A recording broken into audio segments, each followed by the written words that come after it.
ये मेरे आप्त वचन हैं, ये मेरे वेद हैं, ये मेरे सबसे बड़े वरदान हैं। मानवता को ये मेरा उपहार है।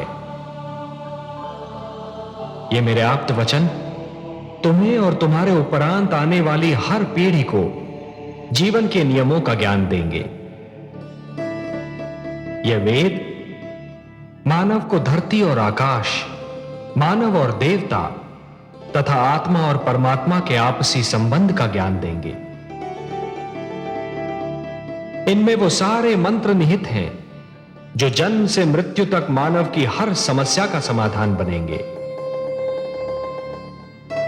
हे मनु, मेरे आप्त वचन मानव को प्रकृति से शक्ति प्राप्त करने की प्रेरणा देंगे, जीवन से प्रेम करने की शिक्षा देंगे।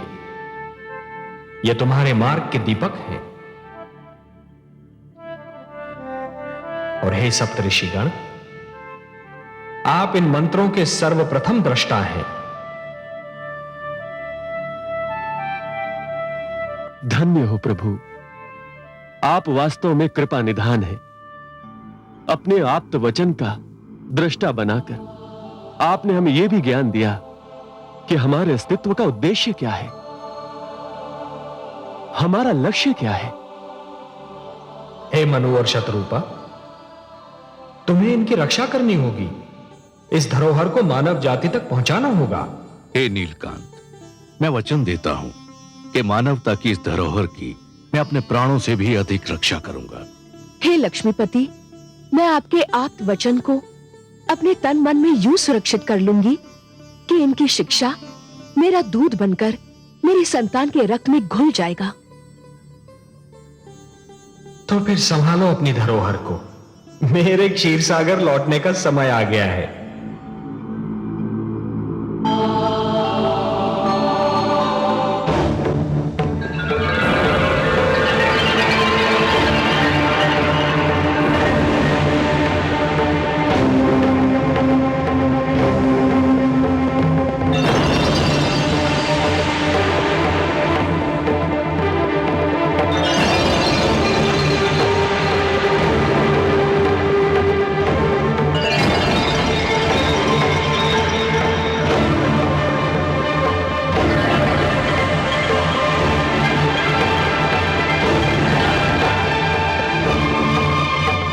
अब मैं तुमसे विदा लेता हूं।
आपको मत्स्य रूप में अवतार लेते हुए देखकर मुझे पहली बार यह अनुभव हुआ कि ईश्वर होना कितना कठिन कार्य है। ईश्वरत्व की कठिनाइयों का अनुभव केवल ईश्वर ही कर सकता है। आपने अपना इतना सुंदर रूप छोड़कर मत्स्य रूप धारण किया। कितना कठोर था यह निर्णय। प्रिय, भक्तों के लिए तो मैं कुछ भी कर सकता हूं। मत्स्य रूप तो क्या, यदि मानव कल्याण के लिए मुझे इससे भी अधिक कुरूप रूप धारण करना पड़े तो भी मैं संकोच नहीं करूंगा। और प्रिय, लगता है कि उस रूप को धारण करने का समय अतिशीघ्र आने वाला है। मैं मां हूं, धरती मां। श्री विष्णु भगवान ने अपना वचन निभा दिया। उन्होंने मेरे आंगन में आकर मुझे पावन कर दिया, परंतु मैं अभी तक घटनाओं के झंझार से संभल नहीं पाई हूं। मैं सोचती रही कि जब ज्ञानियों का विरोध होता है तो वे इस विरोध के उत्तर में अपने भीतर की कमी को ढूंढने और उसे दूर करने का प्रयास करते हैं, किंतु जब अज्ञानी किसी विरोध का सामना करता है तो वो अहंकार के कारण अपने अंतर के सारे प्रवेश द्वार बंद कर लेता है, क्रोध को अपना अस्त्र और अहिंसा को अपनी ढाल बना लेता है। दानव संस्कृति की पताका फहराने वाले हैग्रीव को यही तो भय था कि ज्ञान का प्रकाश फैल गया तो फिर उस जैसे अज्ञानी का नेतृत्व कौन स्वीकार करेगा।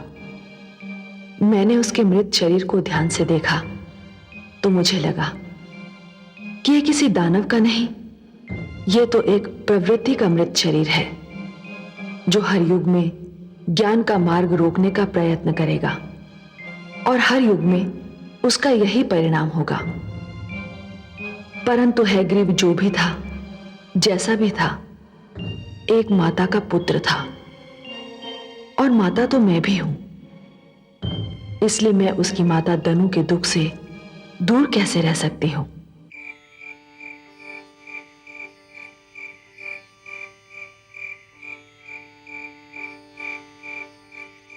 स्वामी,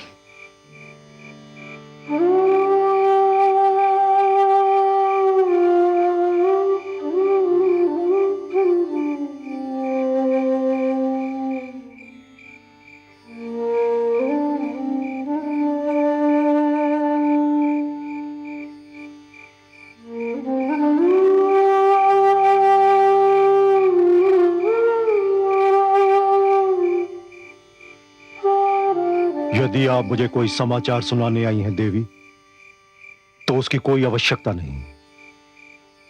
समाचार मुझ तक पहले ही पहुंच चुका है। मैं कुछ और कहने आई हूं स्वामी। कहिए। पुत्र हैग्रीव का शव चिता पर रखा है, केवल आपकी प्रतीक्षा है। आप नहीं चलेंगे? नहीं देवी।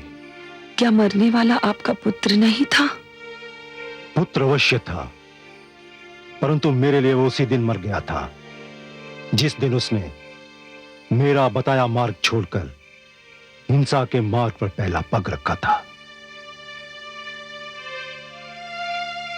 चिता पर जो शव रखा है वो तो एक शरीर है, एक ऐसे अपराधी का जिसे दंड मिलना ही चाहिए। उसे तो इससे भी कड़ा दंड मिलना चाहिए था। परंतु स्वामी, इस पूरी घटना में परंतु का कोई स्थान नहीं है देवी। उसने महान वेदों की चोरी की थी। उसने उजाले को अपने अज्ञान और अहंकार के अंधेरे से ढांपना चाहा था, और वही अंधकार उसे स्वयं निकल गया। नहीं देवी, मैं वहां नहीं जाऊंगा।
दानवो,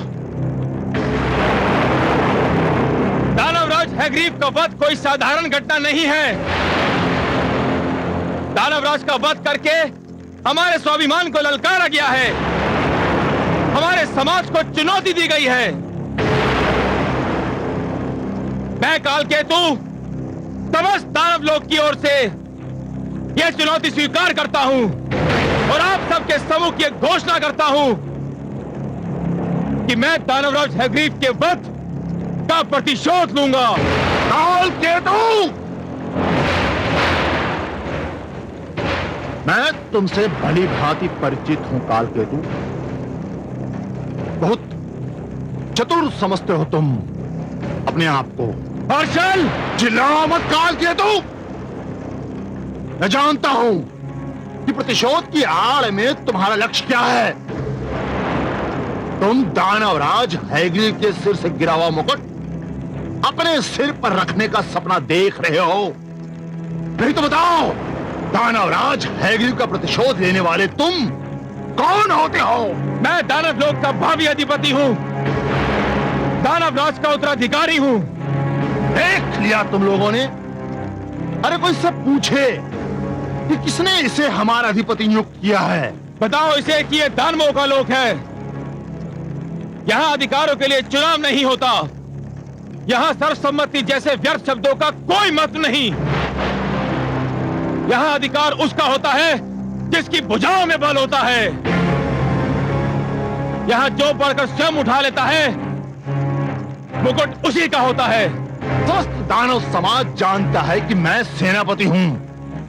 हर युद्ध का संचालन मैंने ही किया है, इसलिए दानव सिंहासन पर सर्वप्रथम मेरा ही अधिकार है। तो फिर छीन लो यह अधिकार मेरे हाथों से, यदि शक्ति हो तुम में। मैं इस अधिकार को सरलता से तो तुम्हारे हाथों में नहीं सौंप सकता। कालकेतु ठीक कह रहे हैं, उनका अधिकार हमारे लिए मान्य है।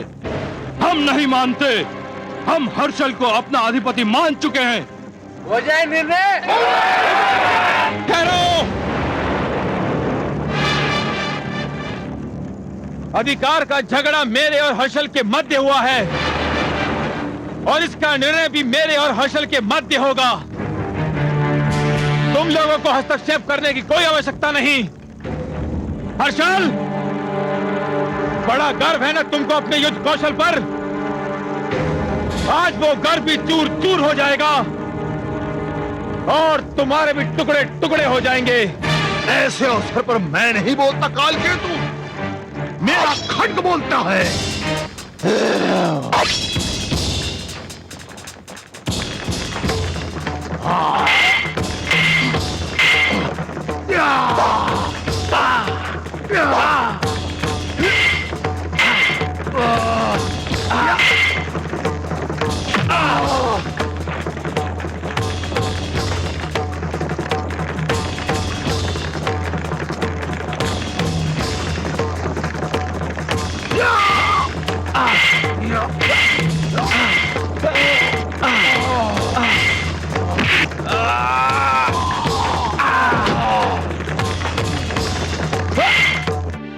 पर मैं तो चाहूंगी अपने पुत्र के अंतिम दर्शन को।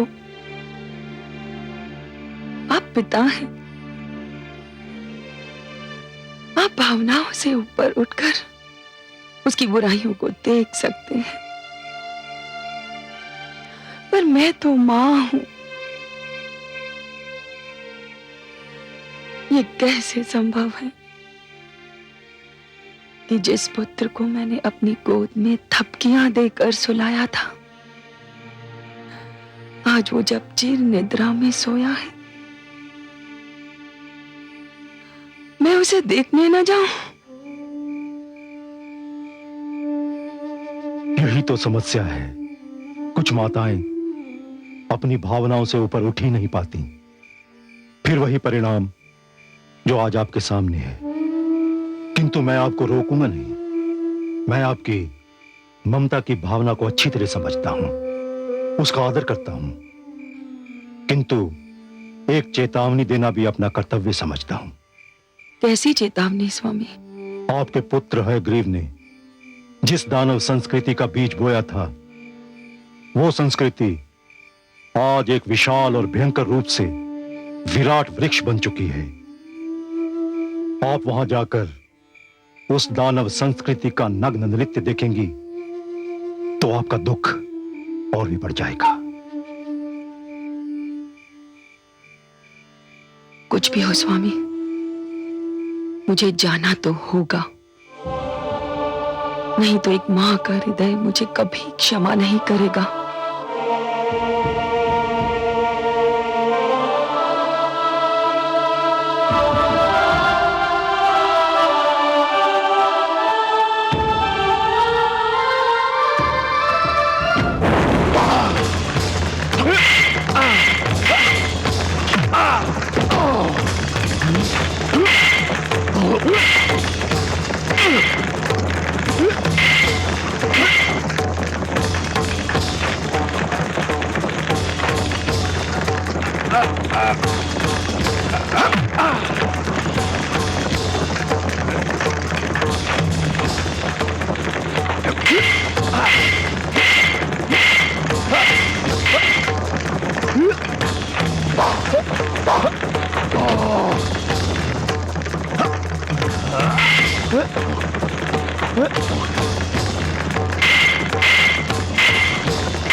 यदि किसी के मन में मेरे विरोध की इच्छा अंगड़ाई ले रही हो तो वो भी आगे आए और अपनी इच्छा पूरी कर ले।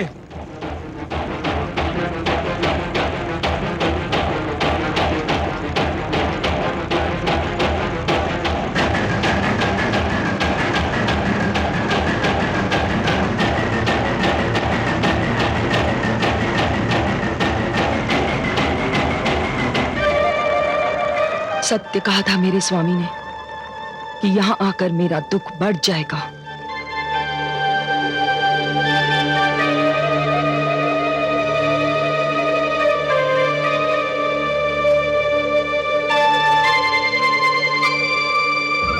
पुत्र, तू इसी संस्कृति को बचाने की बात कर रहा था?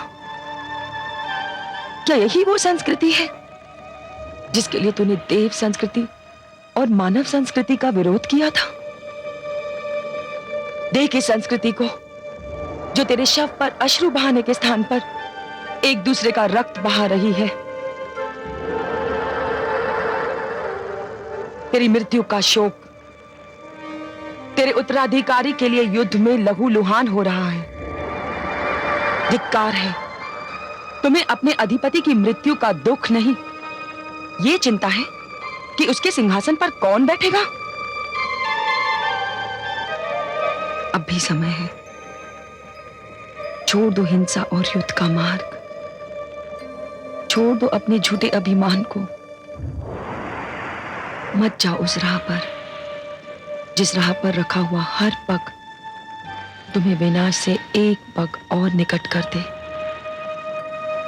आज एक माता रो रही है, यदि तुम लोगों ने अपना हट नहीं छोड़ा तो कल सहस्त्रों माताएं मेरी ही भांति रोती रहेंगी।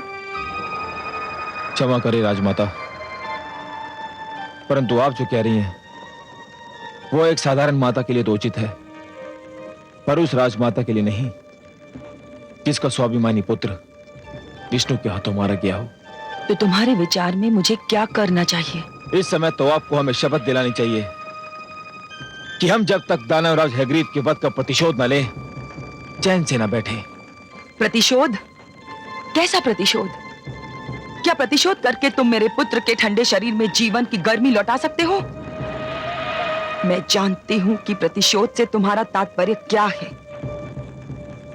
प्रतिशोध के नाम पर तुम इन लोगों के मन में घृणा का विष घोल रहे हो, क्योंकि तुम्हारे जैसे लोग केवल घृणा फैलाकर ही सत्ता प्राप्त कर सकते हैं।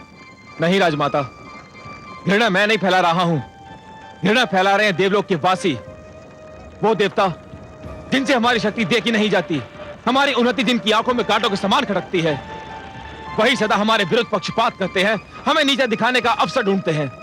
काल केतु सत्य कह रहे हैं, देवता पक्षपाती हैं। हम देवताओं को इस पक्षपात का दंड देंगे। हम काल केतु के साथ हैं। देवलोक पर आक्रमण होगा।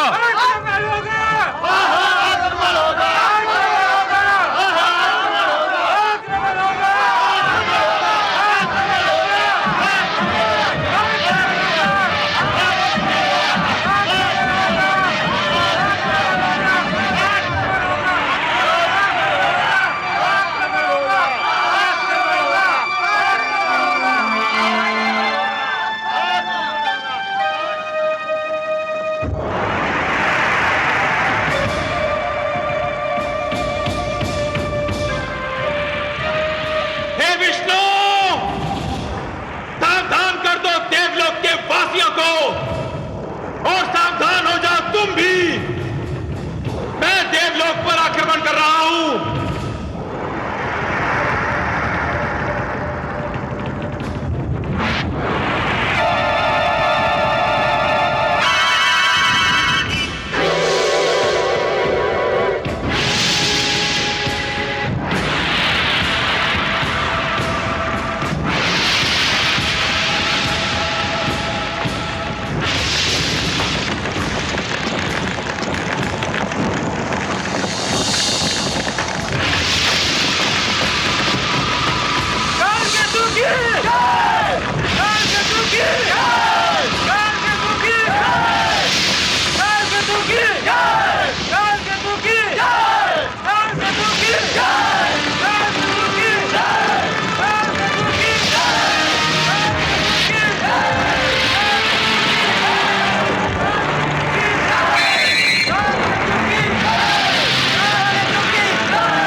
हे सच्चिदानंद, दानवों ने देवलोक पर आक्रमण की पूरी तैयारी कर ली है। देवलोक पर युद्ध के बादल छा रहे हैं कमल नयन। दानवों से और आशा भी क्या की जा सकती है महादेवी। बिच्छू का किसी को डंक मारना केवल उसकी प्रवृत्ति ही नहीं, उसकी विवशता भी है, क्योंकि डंक मारकर ही तो वो अपने अस्तित्व का प्रमाण देता है। यदि दानवों में युद्ध, हिंसा और रक्त की प्यास ही ना हो तो उन्हें दानव क्यों कहा जाए? वो धर्म की रक्षा के लिए युद्ध नहीं करते देवी, वो तो युद्ध को ही अपना धर्म मानते हैं, परंतु वो मूर्ख ये नहीं जानते कि जो द्वेष और घृणा को अपनी संस्कृति मानते हैं वो उसी द्वेष और घृणा की अग्नि में भस्म भी हो जाते हैं, क्योंकि द्वेष और घृणा दूसरों को कम क्षति पहुंचाते हैं, स्वयं को अधिक। परंतु देवलोक के वासियों को अपनी रक्षा के लिए कुछ तो करना ही होगा। अवश्य करना होगा महादेवी, अवश्य करना होगा, परंतु वो युद्ध इन दानवों की भांति उन्मादी नहीं होना चाहिए। यदि देवलोक पर आक्रमण होता है तो देवताओं को उसका इतना कठोर उत्तर देना होगा कि दानवों के केवल शस्त्र ही नहीं, उनका साहस भी सदा के लिए टूट जाए। देख नहीं रही हैं आप देवराज इंद्र कितनी चिंता में डूबे हुए हैं।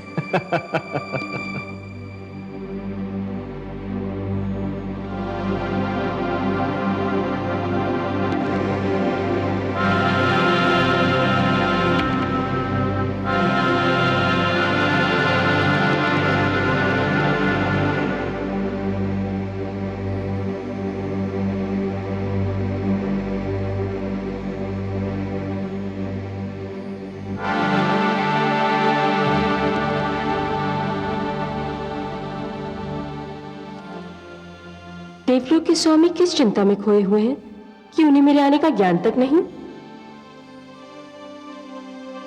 आप तो वास्तव में बहुत चिंतित दिखाई दे रहे हैं नाथ। माना कि दानव अपनी शक्ति बढ़ा रहे हैं, पर अभी उनकी शक्ति इतनी अधिक नहीं बढ़ी कि आपको चिंता में डाल दें। वो पहले भी आपसे टकरा चुके हैं और उसका परिणाम भी देख चुके हैं। क्या आप उनके संभावित आक्रमण से चिंतित हैं? नहीं देवी, चिंता मुझे उसकी नहीं जो दिखाई दे रहा है और होने वाला है। चिंता मुझे उसकी है जो दिखाई नहीं दे रहा है पर होने वाला अवश्य है। बस ये ज्ञात नहीं कि क्या होने वाला है और कब होने वाला है।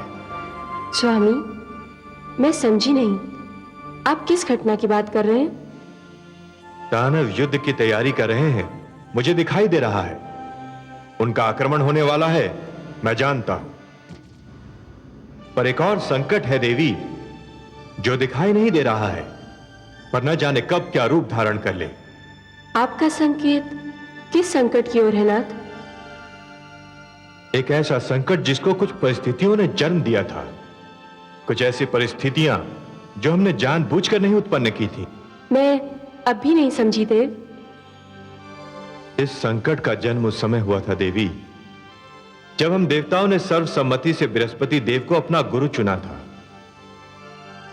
उस समय हमें इस सत्य का हल्का सा भी ज्ञान नहीं था कि गुरु शुक्राचार्य जैसे महान ज्ञानी और महातपस्वी भी अपने मन में देवताओं के गुरु चुने जाने की इच्छा पाल रहे हैं, बृहस्पति को चुनने की धुन में और उनके नाम पर सर्वसम्मति हो जाने की प्रसन्नता में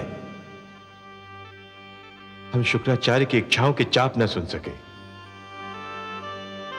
परिणाम यह हुआ कि वो हम पर क्रोधित हो गए और उन्होंने दानवों का गुरु बन जाना स्वीकार कर लिया।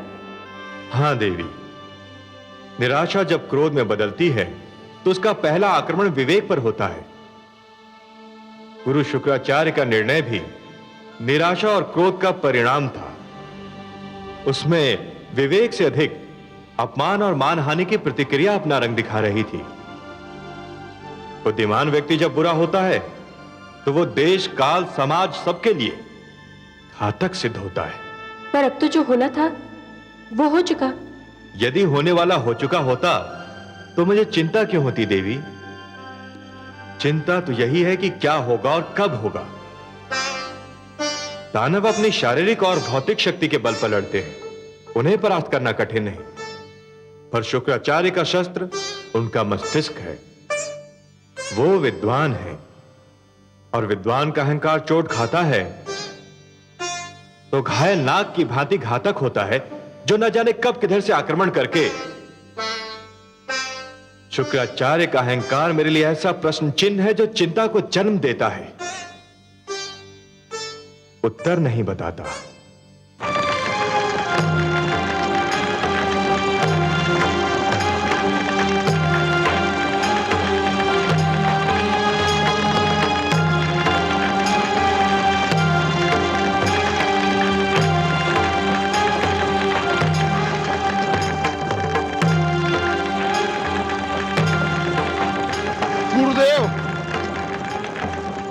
गुरुदेव,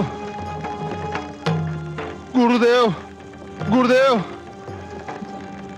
गुरुदेव, गुरुदेव।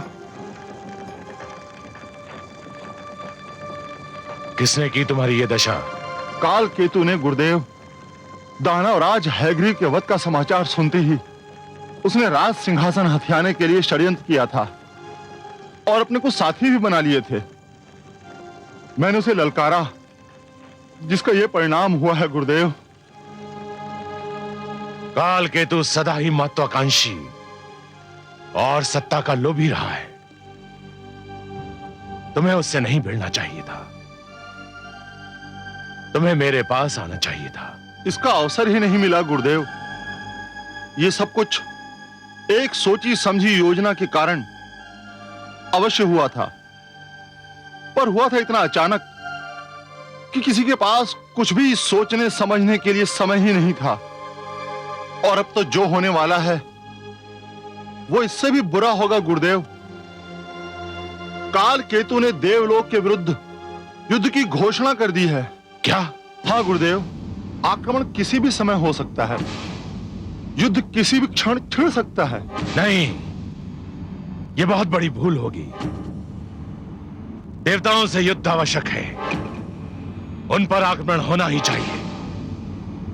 मुझे स्वयं देवताओं से अपने अपमान का प्रतिशोध लेना है, पर उसके लिए समय और स्थान मैं चुनूंगा। परंतु काल केतु तो युद्ध का निर्णय ले चुका है गुरुदेव। उसे रोकना होगा, उसे बताना होगा कि अंधेरे में उठाए हुए पग के बारे में कोई नहीं जानता कि वो समतल भूमि पर पड़ेगा या किसी गड्ढे में। काल केतु अपनी भावुकता में कोई भयंकर भूल न कर बैठे। मैं स्वयं तुम्हारे साथ चलता हूं।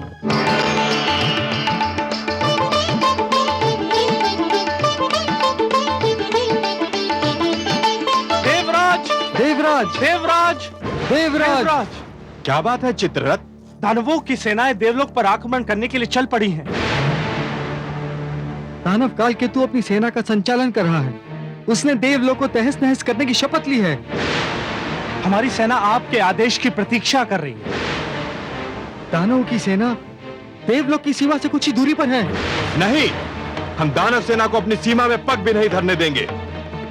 युद्ध उन्हीं के क्षेत्र में होगा। दानवों की महत्वाकांक्षा बढ़ती जा रही है। हैग्रीव के वध से उन्होंने कोई सीख नहीं ली। मैं स्वयं अपनी सेना का संचालन करूंगा। आओ मेरे साथ।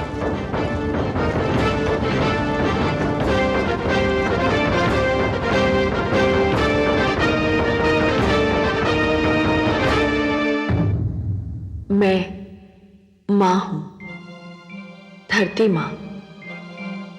दानवराज हैग्रीव का वध भी दानवों को सद्बुद्धि न दे सका। होना तो यह चाहिए था कि दानव समझ लेते कि जिस अज्ञान के कारण हैग्रीव को अपने प्राणों से हाथ धोना पड़ा, वो अज्ञान उन्हें भी उसी अंत तक पहुंचा सकता है। परंतु विनाश काले विपरीत बुद्धि, उन्होंने देवताओं के विरुद्ध युद्ध की घोषणा कर दी।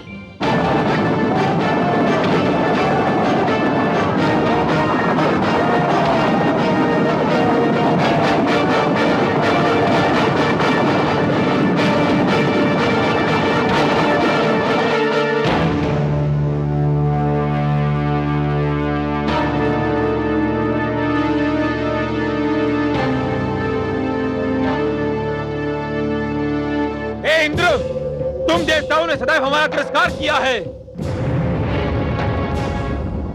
तुम्हारे मन में हमारे प्रति घृणा और द्वेष का भंडार भरा है। तुम समझते हो उन्नति और समृद्धि पर केवल तुम्हारा अधिकार है, क्योंकि तुम हमसे श्रेष्ठ हो। परंतु आज तुम्हें ज्ञात हो जाएगा कि हम दानव कभी तुम्हारा प्रभुत्व स्वीकार नहीं करेंगे। आज हम तुम्हारा घमंड चूर चूर कर देंगे। हे दानवों, आगे बढ़ो और देव सेना को उनकी सीमा के भीतर खदेड़ दो। सुनो काल केतु, तुमने सदैव हिंसा, युद्ध और व्यभिचार में रुचि दिखाई है। तुम सदैव सत्य और अधर्म के मार्ग पर चलते रहे हो और हम सदैव सत्य और धर्म का पालन करते रहे हैं। इतिहास साक्षी है कि सत्य असत्य पर और धर्म अधर्म पर विजय पाता रहा है और आज भी यही इतिहास दोहराया जाएगा। वीरों, इन दानवों को आज ऐसी पराजय दो ये युद्ध का नाम तक भूल जाए। अभी इन दानवों ने हमारे वज्र का प्रभाव नहीं देखा है। आक्रमण करो, आक्रमण करो।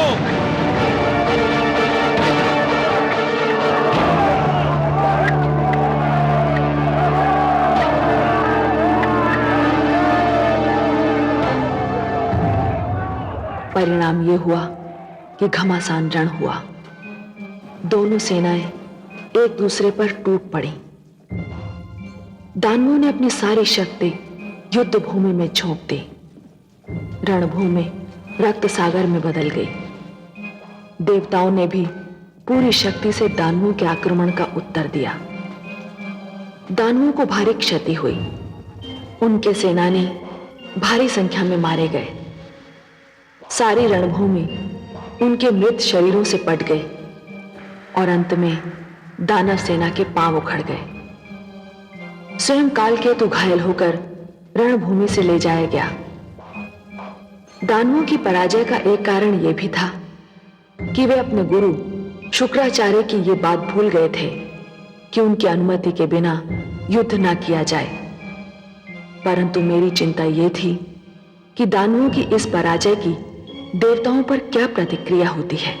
देवराज इंद्र की जय, देवराज इंद्र की जय, देवराज इंद्र की जय, देवराज इंद्र की जय, देवराज इंद्र की जय, देवराज इंद्र की जय, देवराज इंद्र की जय, देवराज इंद्र की जय, देवराज इंद्र की जय, देवराज इंद्र की जय।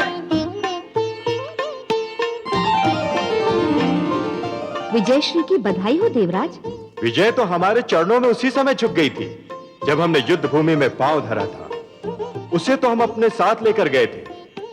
युद्ध तो केवल औपचारिकता निभाने के लिए हुआ था। युद्ध तो युद्ध होता है नाथ। जब तक आपको विजय नहीं प्राप्त हुई थी मेरा मन कांप रहा था। आप नारी हैं ना, इसलिए भयभीत हो रही थी। हमने दानवों को ऐसी करारी पराजय देने का निश्चय कर लिया था कि वो फिर कभी युद्ध करने का साहस न करें। हमारा निश्चय सफल हुआ। दानव भूल गए थे कि वो किसी साधारण देवता से नहीं, देवराज इंद्र से टकराने जा रहे हैं। अब देवराज इंद्र का नाम सुनते ही उनके शरीर में कपकपी दौड़ जाया करेगी। देवराज इंद्र की यह विजय उनकी आने वाली 7 पीढ़ियां भूल नहीं पाएंगी। मैं महान हूं देवी, मैं महान हूं।